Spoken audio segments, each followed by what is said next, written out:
नमस्कार, मैं हूं रंजीत साक और आप देख रहे हैं यूपी अपडेट 24/7 यूपी की ए टू जेड खबर दिन भर। दोस्तों मैं बता दूं आपको, जौनपुर लोकसभा सीट से जब से बाबू सिंह कुशवाहा को उम्मीदवार बनाया गया है तब से कहीं ना कहीं जो है विपक्षियों की नींद है वो गायब है।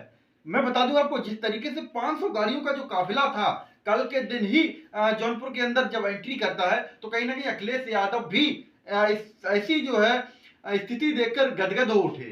मैं बता दूं आपको, इस तरीके से जो बाबू सिंह कुशवाहा के जो समर्थक हैं वो कहीं ना कहीं हजारों की संख्या में वहां पर उपस्थित हुए, जिससे कहीं ना कहीं जो है बाबू सिंह कुशवाहा अपने आप को कहीं ना कहीं, जिस तरीके से आप सभी को पता है शाकम और कुशवाहा सैनी समाज जो है वो उत्तर प्रदेश के अंदर ओबीसी जातियों में सबसे बड़ी कास्ट है। और मैं बात करूं अगर बाबू सिंह कुशवाहा की, तो उनका राजनीतिक सफर भी बहुत अच्छा रहा है।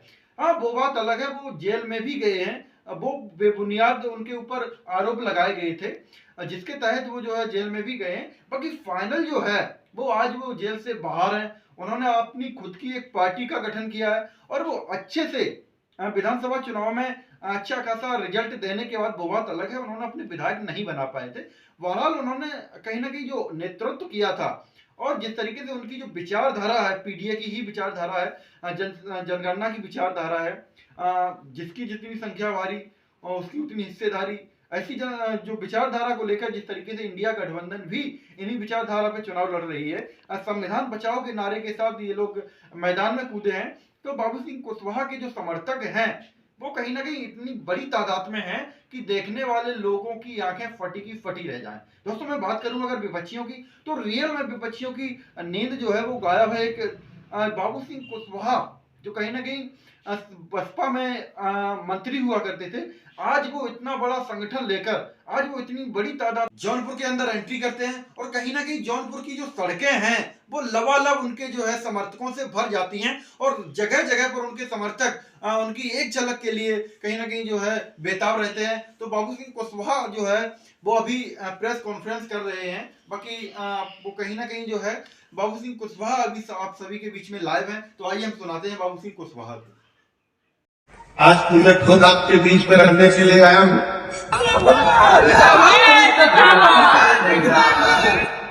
मेरा ये स्वभाव नहीं है कि मैं किसी को भूल जाऊं या किसी को धोखा दे करके निकल जाऊं।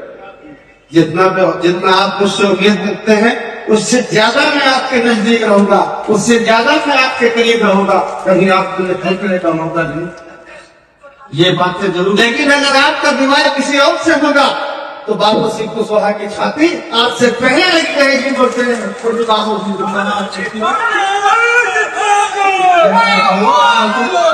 करता शांति है कि जिनके में हाउस हुआ तो मैंने, मेरी धर्म पत्नी बैठी, मैंने कहा यार घर खाली वाले चलो, देखो सीबीआई आएगी, सीबीआई आएगी और लोगों को तो ढूंढना है। हमारे लिए तो ढूंढा सीबीआई, हमारे लिए सीबीआई तो रोज का काम। इसलिए घर में देख लो भाई, कहीं सीबीआई की आ जाए। इसने कहा कि आप आप करते रहते हैं। उन्होंने कहा चलेगा, देख लो। तो देखो सीबीआई ईडी तो मैं जानता हूँ अच्छी तरह है और जरूरत तो लगता है, लेकिन उतना कर नहीं लगता है जितना और लोगों को लगता है कि अपनी पार्टी छोड़ के चला जाए, अपना काम मानकर वापस करके अपनी पार्टी बदल लेगा, ये नहीं लगता है। आप में आपस में खुद में विवाद होता है। अगर मुझको सीबीआई ईडी से डर लगता होता तो जब मैं जेल गया हूँ 12 में तो मैं मायावती जी के खिलाफ अप्रूवल और फिर आप पार्टी आज कहाँ होगी इस पर आप बात करेंगे। कांग्रेस पार्टी के हैं, समाजवादी पार्टी के हैं, जन अधिकार पार्टी के हैं, आम आदमी पार्टी के हैं। अगर हमें थोड़ा सा मन मुटाव हुआ तो जरूर आपको फर्क पड़ेगा कि नहीं भाई बाबू सिंह कुशवाहा को सुने। आपको कोई गुमराह करे, आपसे ये कहे कि नहीं भाई बाबू सिंह कुशवाहा तो बाल ज्यादा सफेद हो गए, 57 साल का तुम्हें हो गया, चश्मा उस्मा तो लगता है। अभी मेरे पैर में चोट लग गई है तो थोड़ा मुझे छड़ी का भी सहारा लगा तो लेना पड़ता, लेकिन मैं देखने में सीधा साधा हूँ, बाल से भेद है, लेकिन इतना सीधा मैं हूँ नहीं जितना लोग समझते हैं। इसलिए हमको इस चुनाव में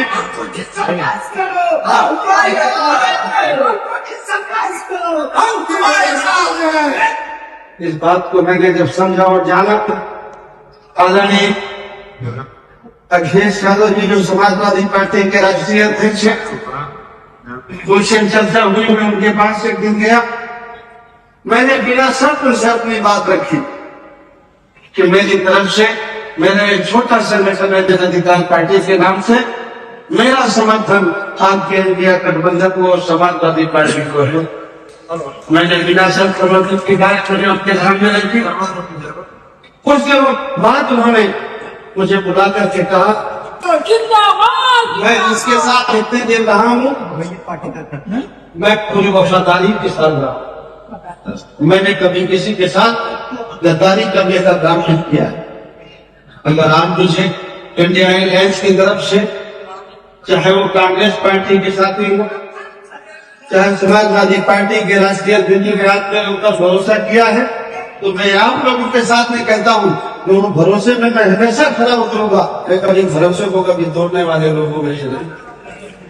इसलिए साथियों, मैं आपकी इस बात पर जरूर जोर दूंगा कि आप लाख भर मेरे पास फोन आए, कल फोन आए, परसों फोन आए, ये कार्यक्रम है कि नहीं, आप आ रहे हैं कि नहीं आ रहे हैं, कह रहे हैं आपके पैर में चोट लग गई, कोई कुछ कह रहा है, कोई कुछ कह रहा है।